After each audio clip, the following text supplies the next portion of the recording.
망하는 집안, 그리고 잘 되는 집안, 이제 그게 엘리 가문과 사무엘을 비교하면서 이야기한다 그랬죠. 그래서 엘리 가문의 홈리와 비나스가 어떻게 망하게 되었는지, 사무엘은 어떻게 하나님 앞에서 귀하게 쓰임을 받게 되었는지, 그 첫 번째 이야기가 어제 있었습니다. 제사를 드리는 와중에 하나님 앞에 먼저 드려야 하는 거, 그리고 예정된 거, 그런 거를 자기가 먼저 먹고 사람들이 말려도 듣지 않았죠. 사람들이 아무리 말려도 그것을 사람의 말을 듣지 아니하니까 결국은 그게 망하게 되는 겁니다. 하나님을 무시하는 것. 그래서 홈리와 비느하스에 대해서 기록하기를 행실이 나빴다. 두 번째는 하나님을 알지 못했다. 이 두 마디로 딱 정리했습니다. 제사장한테 하나님을 모른다니요. 이 진짜 생각해보면 생각해볼수록 이건 말도 안 되는 얘기입니다. 세상 사람들은 몰라도 되지만 제사장은 하나님을 알아야죠. 하나님을 모른다는 것은, 알지 못한다는 것은 하나님을 부르지 않는다는 게 아니에요. 제사도 다 했어요. 제사장 복장도 있고 사람들이 제사 드릴 때 그 제사를 드릴 수 있도록 제사장으로서 역할도 다 했어요. 싹 다 해요. 그거 하면서 하나님의 이름으로 축복도 하고 하나님의 이름으로 회개도 선포하고 하나님의 이름으로 다 해요. 제사장 복장도 있고 전부 다 제사장으로 행동하지만, 그러나 결론이 뭐냐? 하나님을 알지 못한다. 보면서 진짜 무서운 게, 저는 설교하면서 꼭 그걸 저한테 대비한다 그랬잖아요. 제가 설교를 하면서 매주 설교해요. 매일 아침 설교를 해요. 설교를 하면서 하나님의 은혜, 하나님의 사랑, 예수 그리스도 설교를 하면서 나중에 저에 대해서 기록할 때 하나님을 모르더라. 진짜 무서운 거 아니에요? 정말 무서운 거죠. 그래서 하나님 무서운 줄 모르면 이 짓을 하는 겁니다. 하나님 깡그리 무시하면 이런 짓을 하는 겁니다. 항상 느껴요. 목사들이 이상한 짓 할 때마다 제가 느껴요. 하나님 앞에 갈 텐데 훗날 하나님 앞에 가서 무슨 소리 하려고? 어떡하려고? 어떻게 저걸 다 감당하려고? 여러분, 하나님 앞에 갔을 때 그때 이 악하고 게으른 종아, 그럼 어떡하려고요? 그러니까 망하는 거예요. 두 번째, 오늘 망하는 이야기가 나오잖아요. 두 번째 망하는 얘기가 뭐냐? 22절에 나옵니다. 왜 망하느냐? 엘리가 매우 늙었더니 그의 아들들이 온 이스라엘에게 행한 모든 일과 회막문에서 수종드는 여인들과 동침하였다. 자, 두 가지를 얘기했습니다. 엘리가 매우 늙었을 때 엘리가 들은 이야기가 두 가지입니다. 그의 아들들이 온 이스라엘에게 행한 모든 일, 그건 앞에서 제사 드리는 음식, 그 얘기하는 거예요. 그런 일과 두 번째, 회막문에서 수종드는 여인과 동침하였다. 회막문에서 수종드는 여인과 동침했다. 여러분, 제사장이 회막문에서 수종드는 여인과 동침한 겁니다. 참고로 홈리 비느하스 결혼했을까요? 안 했을까요? 했어요. 둘 중에 하나는 모르지만 4장 19절부터 보면 누구 얘기가 나오냐면 4장 19절에 그의 며느리인 비느하스의 아내가 임신하여 해산때가 가까웠다 그러면서 비느하스의 아내 이야기를 합니다. 홈리 얘기는 없어요. 근데 비느하스는 확실히 결혼했어요. 비느하스가 죽었던 얘기를 할 때 그 비느하스의 부인이 아이를 임신하고 있었죠. 결국은 그 아이 사산해요. 그러니까 비느하스는 이미 결혼한 것이 분명해요. 홈리는 아마 형이었을 겁니다. 그래서 아마 결혼도 했을 겁니다. 그런데 이 아들들이 회막문에서 수종드는 여인과 동침을 했다. 진짜 하나님이 안 보이죠. 하나님 무서운 줄을 몰라요. 그러니까 이런 짓을 하는 거 아닙니까? 세상 사람들이 다 알아요. 여러분 보세요. 이거를 엘리가 알아낸 게 아니에요. 잘 보세요. 22절 다시 보세요. 엘리가 매우 늙었더니 그의 아들들이 온 이스라엘에 행한 모든 일과 회막문에서 수종드는 여인들과 통치하였음을 뭐 했어요? 들었어요. 엘리가 알아낸 게 아니라 누군가가 얘기해 준 거예요. 그러니까 이거를 세상 사람들은 다 안다. 엘리만 모른다. 아버지만 모른다. 이 집안이 제대로 되겠습니까? 망하는 집안은 이렇게 가는 겁니다. 하나님을 무시하는 집안 망하게 마련입니다. 그냥 망합니다. 쭉 넘어가서 그냥 좀 이따 쭉 설교하겠지만 넘어가서 30절을 보세요. 30절에 하나님이 하시는 말씀이 하반절에 나오는데요. 그러기 전에 앞에서부터 읽어보면 30절 이렇게 말합니다. 그러므로 이스라엘의 하나님 나 여호와가 말하노라 내가 전에 내 집과 내 조상의 집이 내 앞에 영원히 행하리라 하였으나 이제 나 여호와가 말하노니 결단코 그렇게 하지 아니하리라. 그 다음에 여러분 성경책이고 볼펜이 있다면 그 다음은 줄을 꼭 쳐야 돼요. 옛날에도 제가 얘기했을 것 같아요. 이 말은 진짜 중요한 말이에요. 뭐라고 되어 있느냐? 이렇게 되어 있어요. 여러분 줄을 치고 여기는 몇 번 읽고 알아야 돼요. 뭐라 그랬냐? 나를 존중히 여기는 자를 내가 존중히 여기고 나를 멸시하는 자를 내가 경멸하리라. 이거 하나님께서 하신 말씀이에요. 누군가가 하나님을 멸시하는 자를 멸시하고 하나님을 존중히 여긴 자를 존중히 여기신데 그게 아니고요. 하나님이 직접 하신 말씀이에요. 나를 존중히 여기는 자를 내가 존중히 여기고 나를 멸시하는 자를 내가 경멸하리라. 이건 하나님 말씀이에요. 직접 하신. 누구에게 하신 말씀이냐? 엘리에게 하신 말씀이에요. 엘리 집안에. 그러니까 이미 홈리와 비나스가 하나님을 멸시했죠. 하나님 깡그리 무시했죠. 하나님이 없다고 생각하는 거예요. 그러니까 이런 짓을 하는 거예요. 그거를 엘리도 몰랐다. 아들이 그렇게 하는 것을 엘리가 몰랐다. 여러분, 엘리가 몰랐다 그러는데 이게 진짜 그래요. 제 아이를 예로 가끔 들지만 제가 영락교회 처음 갔을 때 그때 큰아이가 초등학교 5학년, 작은아이가 초등학교 2학년이었거든요. 그때 제가 봤던 게 있어요. 전에 사역하던 교회에서 부목사로 있을 때 담임 목사님 딸이 그냥 예쁘장하고 얼마나 순하게 보이는지 몰라요. 그런데 이 아이가 중등부인데 중등부에 있으면서 지 맘에 맞는 여자애랑 같이 친구랑 같이 딱 짝짝꿍이 돼가지고 모든 애들을 다 왕따시키는 거예요. 그리고 이상한 막 하고 새로 오는 아이들을 걔네들을 이상하게 만들고 이 아이가 이러는 거예요. 자꾸만. 제가 그걸 보면서 교사들이 선생님들이 말을 못해요. 왜요? 담임 목사님 딸이니까 아예 말을 못해요. 그래서 제가 그걸 계속 봤거든요. 보다가 제가 견디지 못해서 담임 목사님한테 얘기했어요. 목사님, 얘가 이러는데 이거 주의 좀 시키세요. 그랬더니 이 양반이 저한테 뭐라고 하는 거예요.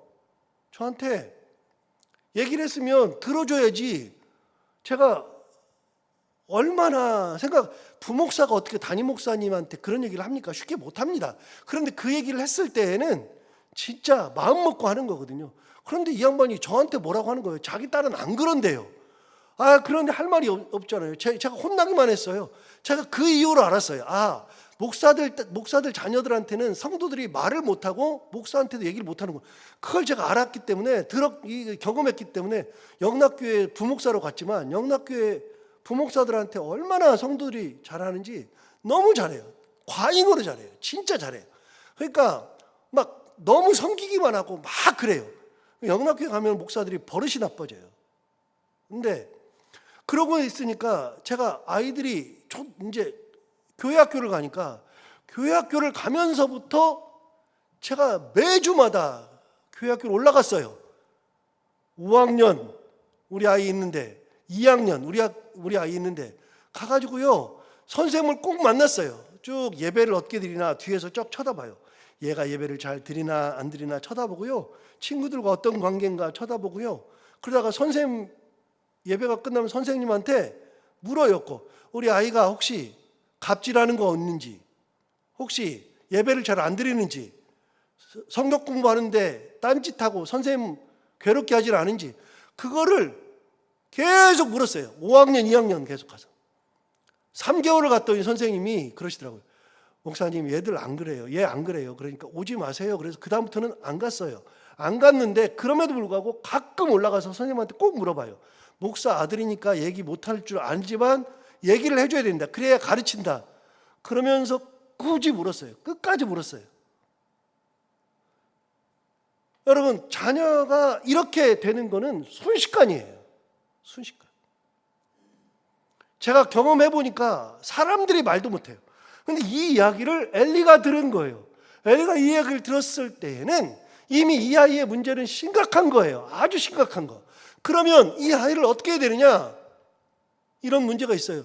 아니 세상에 목사 자녀들도 그러는데요. 이 자녀들은요. 제사장이에요. 거기다가. 제사장이 이런 짓을 하고 있어요. 그러니 이거를 누가 얘기하냐고요. 얘기할 수 있는 사람이 없어요. 엘리도 나이가 많이 늙어서 자기가 알지도 못해요. 누군가가 얘기해 준 거예요. 누군가가. 집안이 망할 징조죠. 이런 망해요. 망해요. 자, 엘리가 어떻게 하나 볼까요? 23절 볼까요? 23절. 그들에게 이르되, 이제 홈리와 비느하스에게 엘리가 얘기해 주는 겁니다. 그들에게 이르되 너희가 어찌하여 이런 일을 하느냐? 내가 너희의 악행을 이 모든 백성에게서 듣노라 얘기해 줬어요. 그 엘리는 그나마 나요. 뭐라 그러냐면 왜 이런 일을 하느냐? 내가 이거를 백성들에게 듣고 있다. 얘기해 준 겁니다. 24절 볼까요? 내 아들들아 그리하지 말라. 그렇게 하지 말아라. 내게 들리는 소문이 좋지 아니하니라. 너희가 여호와의 백성으로 범죄하게 하는도다. 그랬어요. 여러분 그리하지 말래요. 여러분 엘리 괜찮죠? 괜찮아요? 아니요. 잘 생각해 봐요. 괜찮기도 해요. 이 정도면은 뭐 얘기했으니까 아들에게 훈계했으니까 괜찮기도 하죠. 그런데 빠진 게 하나 있어요. 여러분 홈리와 비느하스는 뭘 했어요 지금? 홈리와 비느하스는 범죄했다고요. 그것도 큰 범죄를 했다고요. 그럼 뭐 해야 돼요? 징계해야죠. 그냥 일반 아들이면 이렇게 해가지고서 다독거리기도 하고 뭐 이래야 되겠지만 얘가 지금 제사장이라고요. 얘네들이. 그럼 뭐 해야 돼요? 너 지금부터 제사장을 그만해.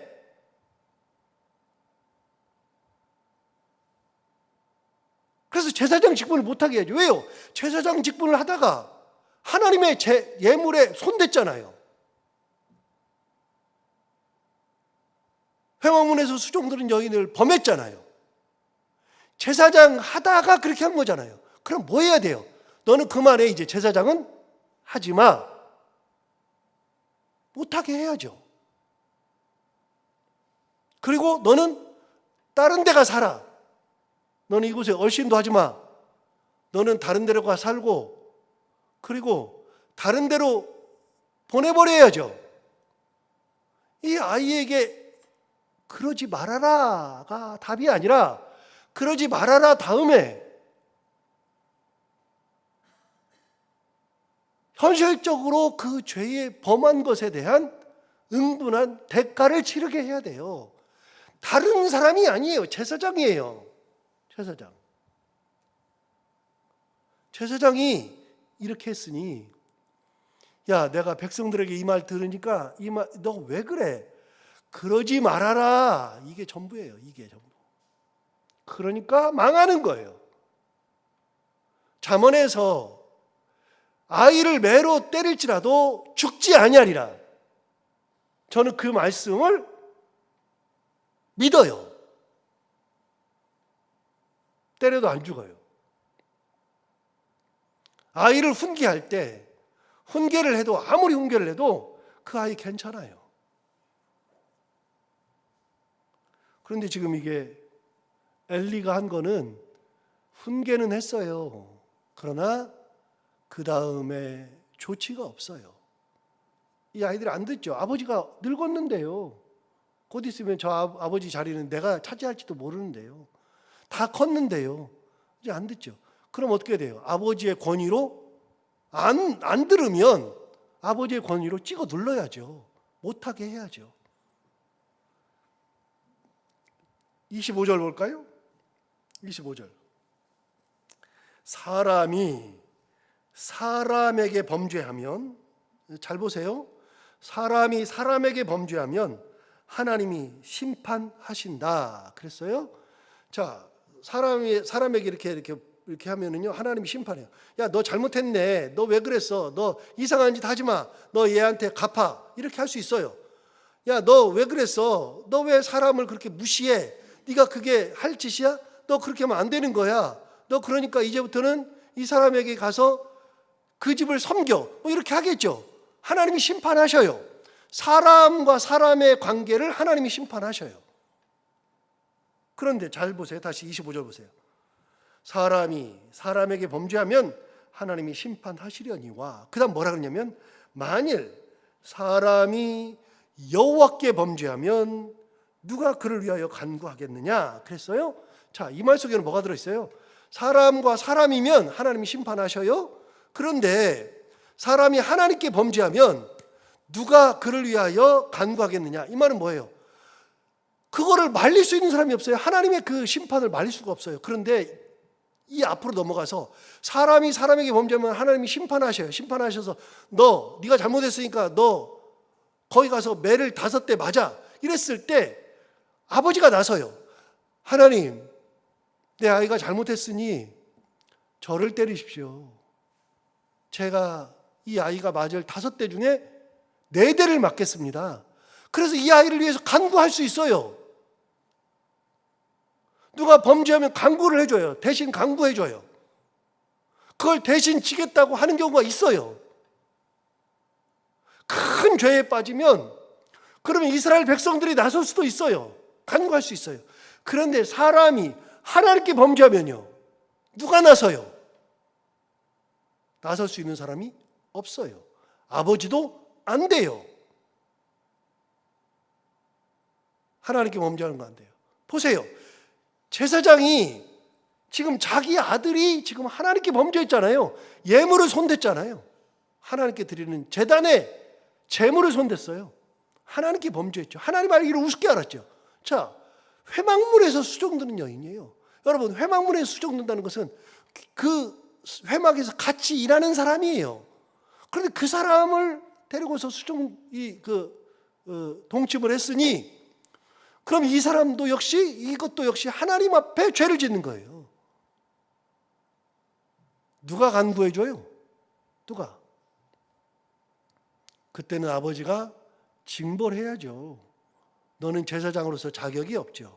그만해. 다른 거 해. 다른 거 해서 먹고 살아. 이렇게 돼야죠. 말은 잘했어요. 25절 보세요. 이 말도 새겨 들어야 되거든요. 25절에 사람이 사람에게 범죄하면 하나님이 심판해 하시려니와, 만일 사람이 여호와께 범죄하면 누가 그를 위하여 간구하겠느냐 했어요. 그런데 그렇게 하되 그들이 자기 아버지의 말을 듣지 아니하였으니, 아버지 말을 깡그리 무시했어요. 자, 하나님 무시, 그 다음에 아버지 말 무시. 끝났죠? 이 인생 끝나죠? 하나님의 말씀도 무시하지만 하나님도 무시하지만 아버지가 하는 권고도 무시해요. 아버지 잘 알았습니다. 제가 죄를 지었습니다. 그러면 이렇게 돼요. 아버지 죄를 지었습니다. 제가 하나님도 이렇게 무시하고 아버지의 말씀을 듣고 보니 정말 잘못했습니다. 제가 지금부터 1년간은 제사장 직분을 행하지 않겠습니다.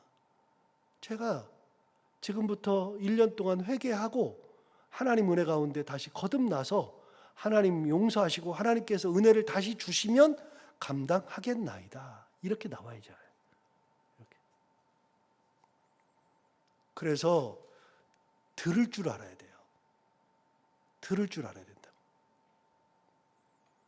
요한계시록에 보면 7교회에 보내는 편지가 있잖아요. 요한계시록 2장부터 3장에 7교회에 에서버도 사빌라, 에베소, 서머나, 버가모, 두아디라, 사데, 빌라델피아, 라오디게아 그 7교회, 에서버도 사빌라 이 교회에다 편지할 때 그 편지에 어느 교회에 편지하노라 그러면서 쭉 얘기를 해요. 그 교회가 어떻고 쭉 얘기해요. 그 말씀의 맨 마지막, 항상 맨 마지막은 성령이 교회들에게 하시는 말씀을 뭐 하라고요? 들을지어다. 7개가 똑같아요. 거기에서 너희가 돌아서라, 회개하라, 버리라 이런 얘기를 하잖아요. 그러면 그런 얘기를 해놓고서 맨 마지막이 뭐냐? 성령이 교회들에게 하시는 말씀을 들을지어다 그랬는데요. 놀라운 거는 우리 마태복음 끝났잖아요. 마태복음 끝났는데 마태복음에 예수님께서 말씀하신 중에 여러분 혹시 기억날지 모르지만 예수님께서 이런 말씀하셨어요. 3군데 나와요. 귀 있는 자는 들을지어다.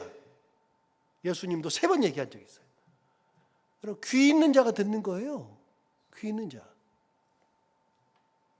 들어야 돼요. 하나님의 말씀을. 아버지의 훈계를 들어야죠. 아버지 잘못했습니다. 진짜 제가 듣고 보니 하나님 앞에 큰 죄를 지었습니다. 제가 제사장 직분을 감당할 수 없을 정도의 큰 죄입니다. 제가 지금부터 하나님 용서하실 때까지 직분을 내려놓고 회개하겠습니다. 그래야지 맞잖아요. 그런데 여기 뭐라 그랬어요? 듣지 아니하였다. 25절 맨 뒤쪽 하반절 왜 안 들었느냐?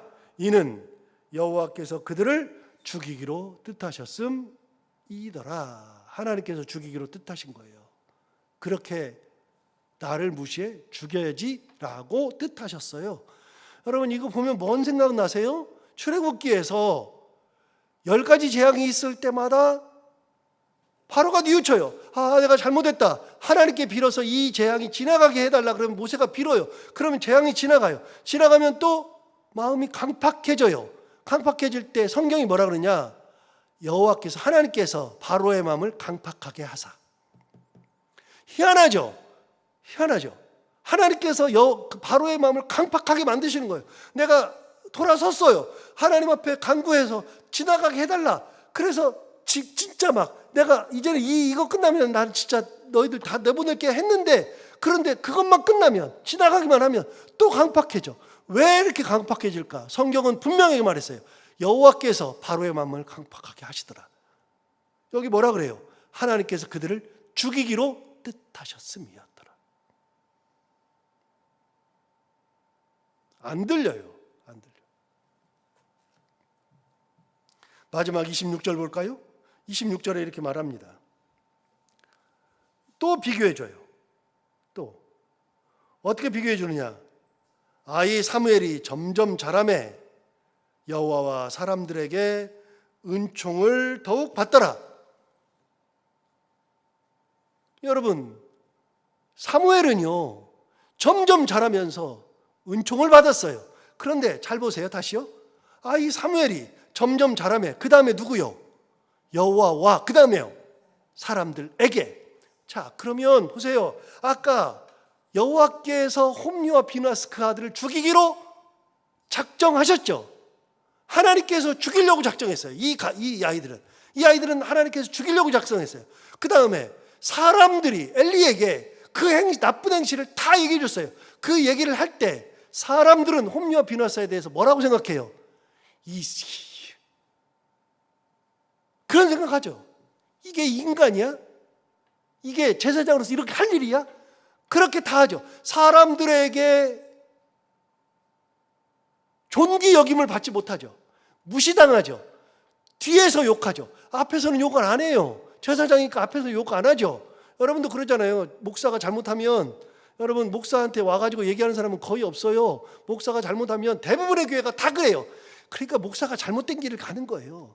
목사가 잘못하면 와서 얘기해야 되는데 뒤에서 수근수근만 되지, 목사 앞에서는 아닌 척하고서 그냥 이렇게 인사하고 막 그래요. 잘못됐죠. 그러니까 목사가 잘못하면 뒤에서 쏙닥쏙닥거리죠. 존귀함이 사라지잖아요. 전부 다. 홈리와 비나스는 사람들에게 욕먹고 하나님 앞에 버림받죠. 그런데 26절 보세요. 사무엘은 어떻게 되나? 이 사무엘이 점점 자라매. 그 다음에요, 여호와와 사람들에게 은총을 더욱 받더라. 이렇게 비교해 준다니까요. 성경이 자꾸만 비교해 준다니까요. 그러니까 이 집안은 끝나고 사무엘은 하나님 앞에 택하심을 받는다. 자, 오늘 이 말씀 다시 한번 듣고 생각해 보면 답이 나오죠. 우리가 어떻게 살아야 하는지, 우리의 삶이 어때야 되는지 다시 한번 생각해 보게 되죠. 하나님 앞에 흥하는 가정, 그 가정은 하나님을 무시하지 않냐고 하나님을 존귀히 여기는 가정. 아까 30절에서 말하는 것처럼 나를 존중히 여기는 자를 내가 존중히 여기고 나를 멸시하는 자를 내가 경멸하리라 그랬는데, 잘 되는 가정, 잘 되는 자녀들은 하나님을 존중히 여기고 하나님의 말씀대로 살아가는 것. 그래서 사무엘이 여호와와 사람들에게 은총을 받았던 것처럼 우리 모두 다 그런 가정, 그런 삶을 살아가기를 바랍니다. 기도하겠습니다. 하나님 아버지 감사합니다. 오늘 귀한 말씀 우리를 깨우쳐 주시고 어떤 가정을 만들어야 할지, 어떤 삶을 살아야 할지 다시 한번 깨닫게 해주셔서 감사합니다. 결단하게 해주셔서 감사합니다. 오늘 말씀 들은 것처럼 하나님을 존중히 여기고 존귀히 여기고 하나님의 말씀, 주신 말씀을 귀담아 들을 수 있는 그런 신앙 갖게 하여 주옵시고, 하나님 아버지 끝까지 하나님의 말씀 안에서 한시도 벗어나지 아니하고 끝까지 하나님의 말씀대로만 살아가는 참 그리스도인의 삶을 살아가는 저희들이 다 되게 하여 주옵시고, 그런 가정, 가문을 만들게 하여 주옵소서. 하나님 아버지, 오늘도 이 말씀을 기억하는 하루가 되게 하여 주옵시고, 오늘도 기도하러 나온 사랑하는 성도들이 있습니다. 여러 가지 기도 제목을 가지고 나왔사오니 그 기도 제목을 다 들응답하여 주옵시고, 오늘도 해야 되는 것들을 기쁨으로 잘 감당하고 만나는 분들과 함께 웃고 행복한 하루가 되게 하여 주옵소서. 예수님 이름으로 기도하옵나이다.